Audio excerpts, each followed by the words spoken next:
The Ogua is a freshwater cryptid that is said to look like either a one-headed or two-headed giant alligator snapping turtle that weighs about 500 pounds and it's about 20 feet long. It's said to roam the West Virginia and Pennsylvania areas, mostly dwelling in Ohio Valley, Allegheny, and Monongahela rivers. Though it is said to be an aquatic cryptid, it is also said to come onto land and feed on deer, unsuspecting humans, or cattle. There have been several sightings of the Ogua over the years in West Virginia, Ohio, and Pennsylvania. But it is said that the creature was first seen in 1745, where witnesses reported that a giant two-headed alligator snapping turtle came up out of a river and pulled a 12-year-old boy who was fishing on the bank back down in the river, where he was never seen again. In 2003, a fisherman near Pittsburgh spotted and snapped a photograph of the creature, but sadly the photo was extremely blurry and it was very hard to make out anything in the picture. In 2019, a group of friends were doing some nighttime fishing when they spotted a large head pop up out of the river. They shined a spotlight on it and noticed it was a massive alligator snapping turtle. They even went on the news and talked about this story, and that's where I heard about it, and that is the Ogua. That is wild. Yeah. I mean, sit and think about it. You don't really hear a lot of stories about something like that.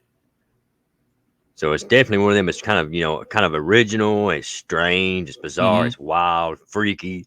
But if you really stop and think about it, in big bodies of water and things like that, you never know what's going to be down there. Yeah. And I think I've told you before, I was out fishing in the New River, a little bit further south. And we was wading in the river. It was me and two of my friends. And I looked kind of, I guess it was to my left or something. It's hard to remember. It was a long time ago. And I saw a giant snapping turtle just swimming on by. I think that thing was as big as my torso. Good Lord. Now, just huge. Yeah. I know now where we live, there's a place not far from us called Rock Island State Park. And years ago, I can't remember if it was somebody got lost or something happened. Anyway, they sent divers down into a large part of the water down there. And that opens up into a river. And people swims in there all the time during the summers. It's a park. Well, like I said, they sent divers down in one of the deepest parts of that area. And there was one guy, he come back up and he was taking his stuff off. And they're like, "What's wrong?" And he said, "I'll never go back down there again." And they said, "What do you mean?" He said, "There is fish down there." He said, "On the bottom." He said, "That is big enough to swallow a man whole." They say that about one of the lakes here. And I said, golly. Yeah. So if there's fish that big, why can't there be a turtle? Yeah. This is one I would not be surprised at all if I heard it was found out to be 100% true. Yeah, it wouldn't surprise me a bit either. I would just be like, okay, kind of figured on that one. Right. I already knew that. Yeah. Definitely believable. And I believe if you want to get into our next one, it's also a water cryptid. Yeah. This next one is called Bessie. The Bessie monster, also known as South Bay Bessie or simply Bessie, is a legendary sea creature believed to inhabit Lake Erie, on one of the Great Lakes in North America. Bessie is often compared to the famous lake monsters like Loch Ness in Scotland, and has been part of regional folklore since at least the 18th century. Descriptions of Bessie vary, but Many witnesses claim she resembles a serpent-like creature with long snake-like body that can be up to 30 to 40 feet in length. Some reports also mention a large round head. Sightings are most commonly reported in Lake Erie, especially in the South Bay area near Ohio. This is why she's often referred to as South Bay Bessie. The first documented sighting dates back to 1793, when French settlers allegedly saw a large serpent-like creature while crossing Lake Erie. Since then, there have been many reports of sightings, particularly in the 19th and 20th centuries. The creature is said to surface from the water and sometimes be seen swimming near boats off shorelines. It's never been known to harm anybody, though its size and appearance have certainly startled a lot of witnesses. The last documented sighting was in the 1990s, but in the early 2000s, there was a series of unexplained bites coming from swimmers in Lake Erie. Man. Golly. Now, some people I read think that it was Bessie that was doing the bitings in the lake. Yeah. It seemed like it was half and half. Thought it was Bessie. And, like we was talking, before, there's so many unknown creatures, there's, like say you take a lake, that opens up into larger bodies of water and things like that, or things that comes through cave systems, stuff like that. We don't really know what's at the bottoms of these places. There's like kind of like the ocean, there is so much of the ocean that's not been explored. Some of it can't be because of its depth, Mm-hmm. So, there's no telling what's out there, man. And the Great Lakes are just huge, huge. Yeah. And so it wouldn't be surprised. It wouldn't surprise me a bit, like you said, to see something like that. Mm-hmm. I wouldn't want to. I'd run so fast I'd tread water, but yeah, I'd run on top of water, dragging the boat with me. Oh man. Well, our next one thankfully takes us out of the water and back into the woods. Good old dry land. Yeah.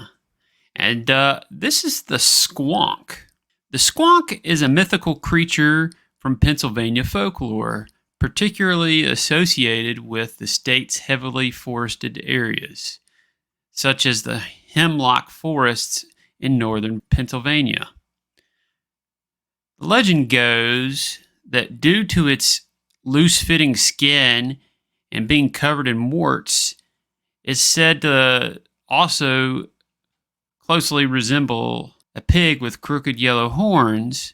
Well, it's ashamed of its appearance and often spends its time trying to hide, and it cries a lot due to its knowing about its ugly appearance. Hunters have tried cornering and catching the creature, only to find that it's capable of dissolving completely into a pool of its own tears. One encounter with the creature that comes up the most is one day a lone man was out hunting to score some big game animals, just for eating and storing up some meat for the winter. It was nearing the end of the day, and he hadn't had any luck whatsoever. He sadly started heading back to his truck empty-handed when he saw a strange creature. The hunter didn't know exactly what it was he was seeing when he came up on this ugly pig-like creature. It tried frantically to escape from him, but the skilled hunter was too fast for it and managed to scoop it up and toss it in his bag. The hunter began to head back towards his truck when he heard the creature begin to sob. When he was about halfway to his vehicle, he noticed the bag felt suspiciously light, so he decided to check. And then, to his surprise, the bag was empty but completely soaked. The only explanation was that the creature wept itself into a puddle and seeped right through the bag. There are many stories like this of hunters catching the creature with similar outcomes. Let us know if you've had an encounter like this with this creature. Man, oh man. That is wild. So what I don't know, I couldn't find was, is it able to reconstruct itself after it dissolves into a puddle? Yeah, I was kind of wondering that too, you know. Yeah. I mean, does it turn into that puddle and then Sort of rejuvenate? yeah. That's wild. Yeah. I mean, if something could do that, that would definitely be an how would you put that? Good defense mechanism. Yeah. Get at almost everything, I guess. Yeah.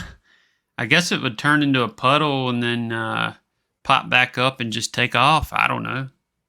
That's just my guess.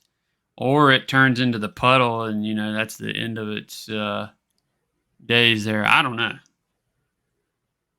Let us know in the comments if you know. This creature became pretty popular recently. I've seen people dressed up as it at the Mothman Festival and a couple of other festivals. Yeah. But I think I don't know. I think people like it because it's sad and it's supposed to be cute because it's sad or something. I don't know. Yeah. A lot of people is on this, this particular cryptid.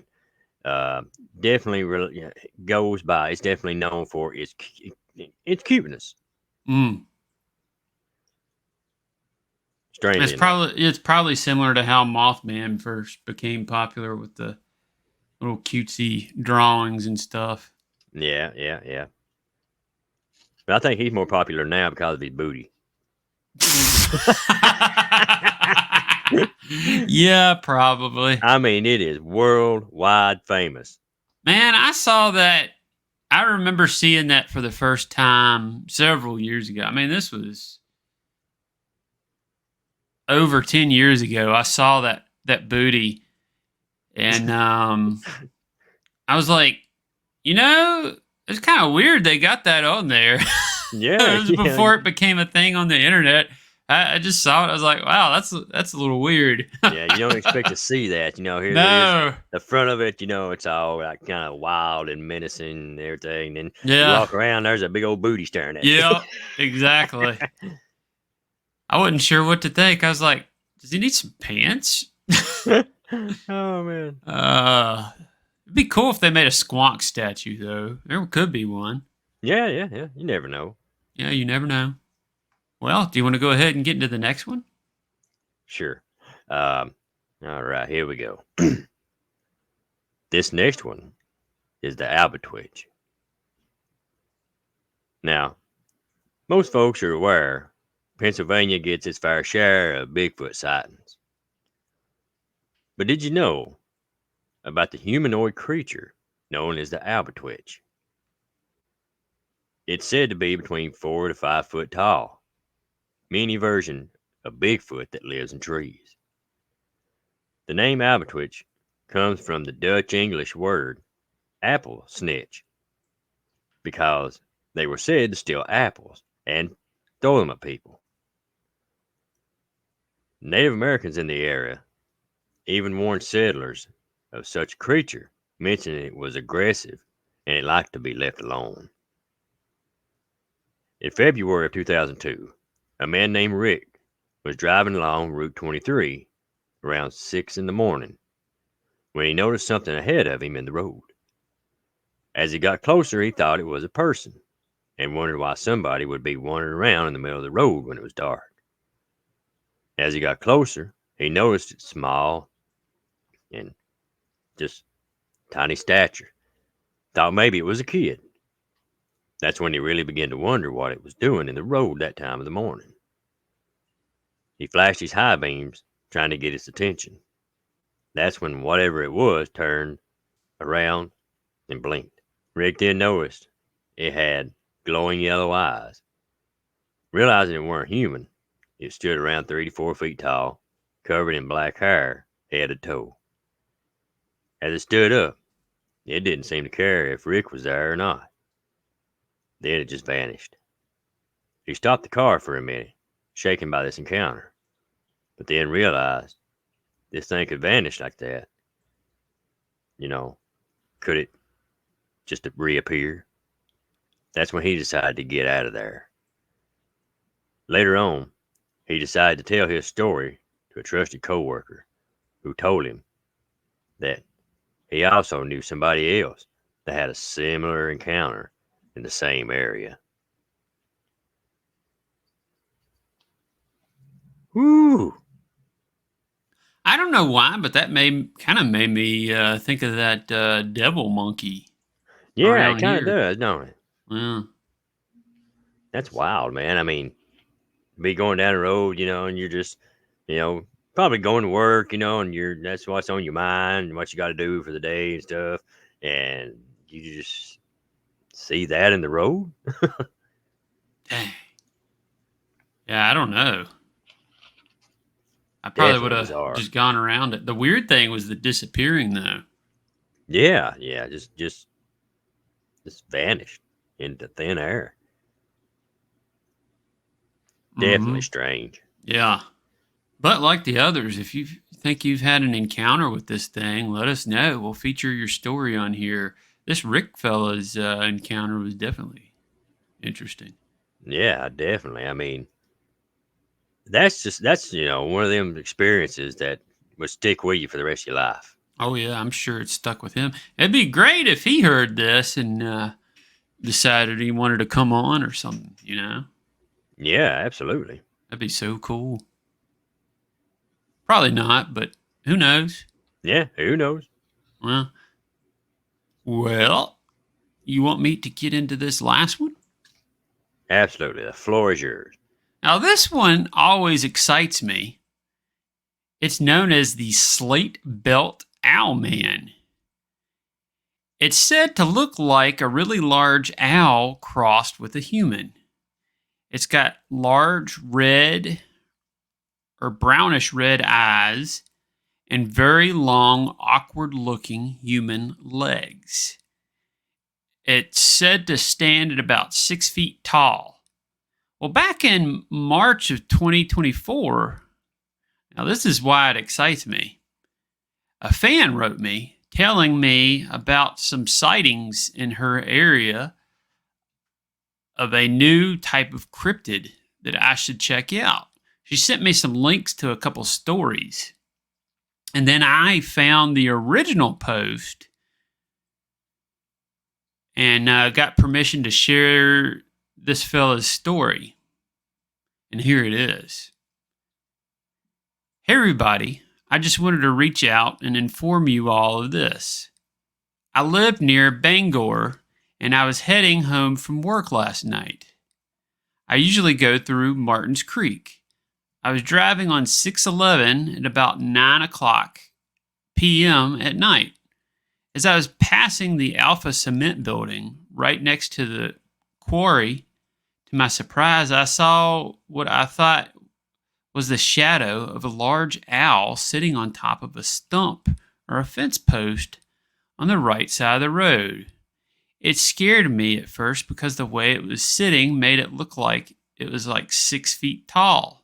I started going a little slower to take a photo of it, but as I got closer, it suddenly opened its wings, and to my surprise, it was massive. Its eyes were like reddish brown, not even with light reflecting on it. It was very bizarre. It looked like a man put on an owl costume, and the head was human-shaped. It then took off up near the trees, and that stump or fence post was not something it was sitting on, but it was its legs. So it had to be almost 6 feet tall. The legs were like a person's legs, and the way it was standing when I was driving before, it had its wings tucked around the bottom of its legs, and its head into the top of its wings. I couldn't see the color of it. It looked black because it was dark, but I thought it had some light brown to it. It shocked me so much, I tried to take photos of it, but it took off above the tree line towards the Howe Road behind me.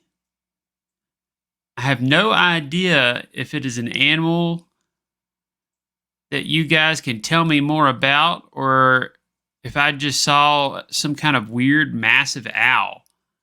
I just wanted to inform you all of this. I know we all have small cats and dogs in the area. I also was just wondering if anyone else in the area had heard of or seen anything weird that night. Thank you so much. I've never seen an animal quite like this before. And then I also saw a couple other sightings of it. I mean, it wasn't much to it other than, oh yeah, I think I saw it too type things. But they didn't have like a very drawn out story about it. And that's the Slatebelt Owlman. That one is definitely a real neat one. Yeah, it's like a new cryptid story unfolding there. That Facebook group in particular kind of exploded with Owlman stuff. I think they're doing like a 5K and maybe even a festival and a statue if they can. Like it just exploded in that group. And I think the fan that sent it to me wanted to get it to me because, you know, we do cryptid stories, but in particular I think she mentioned all the Mothman stories we do. Right. Because if you think about it, it kind of sounds similar to Mothman. Yeah, it is kind of similar. But definitely neat. Yeah, definitely neat. It's like a piece of folklore or history just unfolding. Yeah. You know? Yeah. And, you know, here in the mountains and stuff, you know, you never know what you're going to encounter, what you're going to see, what you're going to hear. So, I mean, there's no telling what's out there. There may be even more cryptids that will start coming to surface soon. Yeah, as we start knocking stuff down and build all these, I guess shopping malls aren't that popular anymore. Amazon packaging facilities. I don't know. Yeah. And, you know, now that you mention it, you know, that's a really good point. You know, there's so many areas. I mean, everywhere you go throughout the mountains now, you hear about people, you know, complaining about, you know, logging companies going in and cutting down trees and things like that. Well, you know, while they're doing this, you know, they're destroying these things as habitats, you know, their homes. So they're having to move on. So that could stir up a lot of new sightings. Yeah. You know, it's hard to tell what it'll stir up. Yeah. I've heard tons of, you know, loggers say that, you know, strange things happen while they're logging back in the mountains, you know, just weird I've things heard all happen. kinds of stories like that. Yeah, to their equipment and just, you know, having, you know, bad luck. Let's see. Yeah, creatures, UFOs, you name it. Haints. Yep. Strange I've heard it all from loggers. Or relatives of loggers, usually. I actually have a ghost story, an old Hank story about a logger, from a logger. I need to dig. I know I got it here. It's been some time ago. I said it's in one of my older emails. I forgot all about that. I'm glad we talked about this. Well, we'll get it and put it on the air. Definitely. Well, I hope y'all enjoyed this special edition of Pennsylvania Cryptids. Absolutely. Maybe we'll end up reaching some new folks up there in Pennsylvania. Absolutely. I mean, be sure subscribe. So, I mean, because you never know when we may do and be, blah, blah, blah, blah.